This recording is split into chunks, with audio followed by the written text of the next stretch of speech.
Today I was doing some cleanup and organizing, and I found this old painting station of mine. A painting station.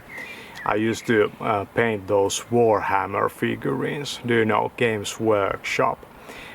They had the Lord of the Rings series, and they had the 40K, the sci-fi miniatures, and also the fantasy battle.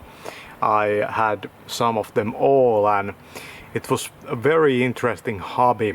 There was a channel on YouTube called Mini War Gaming that I watched back then, and having these codexes, these books with all the rules for the game and pictures of those Warhammers painted like perfectly by some very talented people.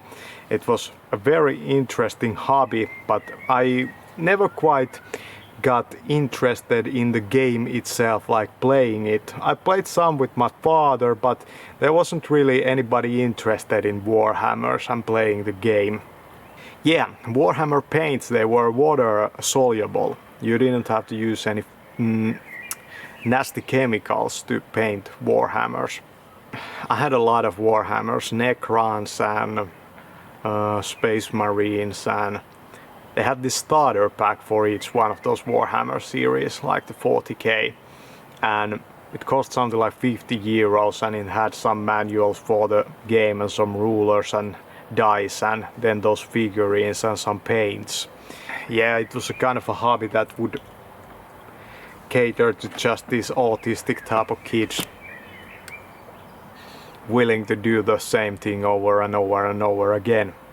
I remember I also had this kind of a obsession that you shouldn't paint a Warhammer figurine with the color scheme of your choice. You should follow the color scheme of what's in the box, and you should get those paints.